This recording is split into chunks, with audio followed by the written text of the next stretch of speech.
from a lot of the sites today, a lot of the bands today, you know.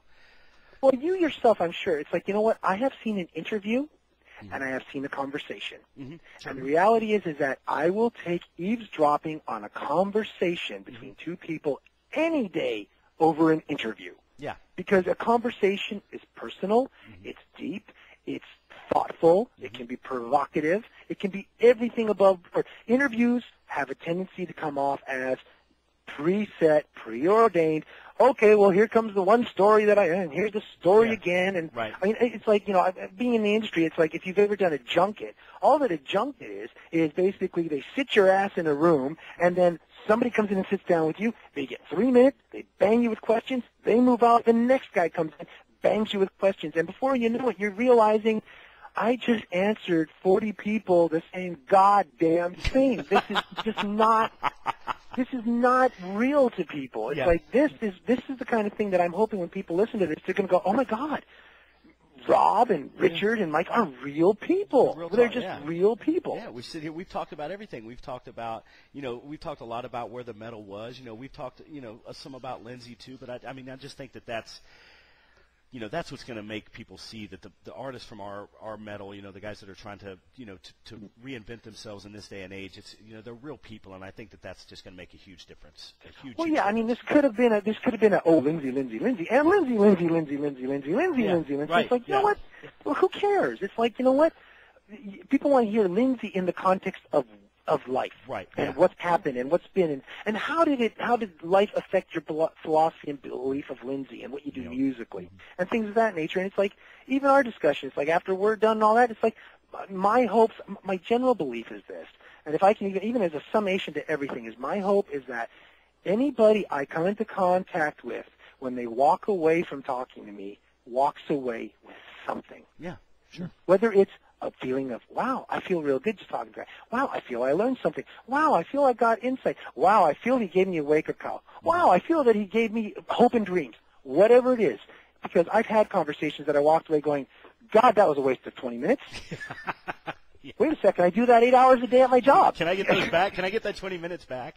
You know, and I see that too. Yeah, can I get that back, please? Yeah, exactly. I see that too when I see like an interview with Ronnie James Dio, and I think, well, God, you know, I'm sitting there thinking, I have so little in common. I mean, what's this guy going to talk about? Is he going to talk about magic crystals or fucking silver dragons or something? I don't think. But then he's one of the most intelligent guys I think that you'll ever come across, Ronnie James Dio, and just can really talk about, you know, he's a real conversationalist. So, you know, that makes a huge difference. Yeah, he's a very intelligent guy, and it's interesting that you happen to mention Ronnie because even though vocally at this point in my life, vocally with the new stuff. When you hear it, my voice has definitely aged with like a wine, and it's like I am a far tougher vocalist.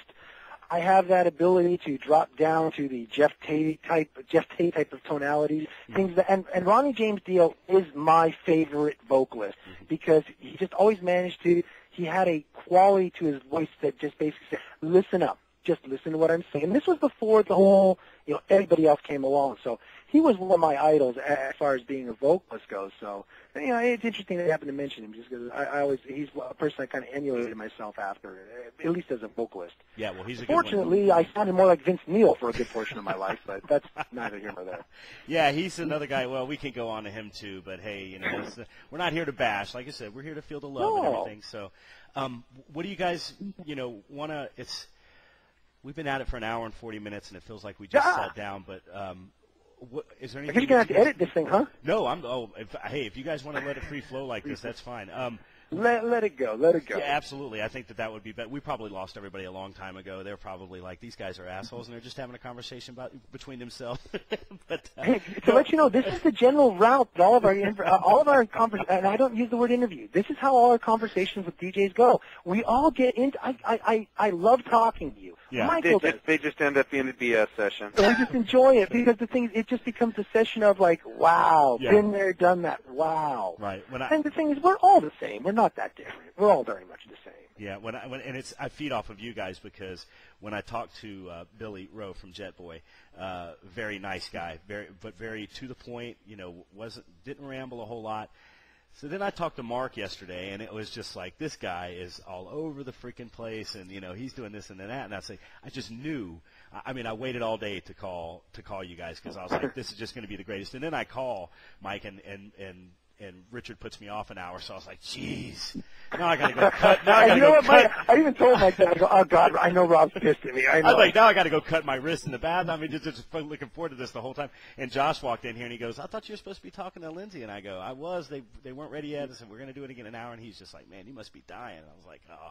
So, yeah, Richard had told me 3 o'clock our time. Yeah. And so kind of squared the whole day around that. Yeah. So apologize about that. No, absolutely. It was no big deal at all. But that's why we're still talking almost 2 hours later, so I guess we're overcompensating. Absolutely, yeah. The sun is quickly going down on us. What do you guys on us here in the mountains? You guys got a little bit of daylight left, I guess, out west, but yeah, we still got some daylight. What do you want to say to the people at MFA? You know, obviously you got a lot of fans here. The fan group is going to grow. We're going to get bigger. I mean, we're taking steps, baby steps, but you know, we have to do things like bump discussions up. What do you want to say about the new records? I'm looking here at the price. Let me just say one thing real quick. I'm looking at the prices, and one thing is for sure is that Retrospect is not going to gouge people in the economy. That's good news Right. for these records. I'm looking at was it $20 for the 3 re-releases?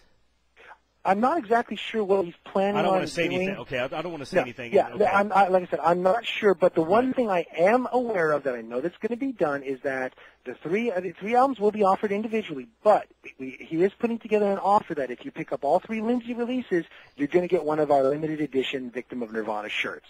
They are. We're talking about the one with the pool and the shotgun. Yes, the one with the young boy floating. If you are a fan of our metal, folks, and I'm not just saying this, if you are a fan of our metal, you have got to wear one of these T-shirts. You've got to see it. I'm going to make sure that we get it put up on the site in the next couple of days, front and center, because it just really makes a statement about what we've talked about today, and as far as the music that came along and kind of quote-unquote killed our stuff. So. And exactly. And once again, to extend to all the fans out there, number one, for those of you that absolutely would love to put a knife into the grunge movement, yes. And for those of you that liked Kurt Cobain, yes. Yeah. Meaning, like I said, the cover is a twofold meaning. It does mean about how it killed our genre, but it's also the fact that if you want to take it further, not only did that music kill our genre, the band killed him too, because it became a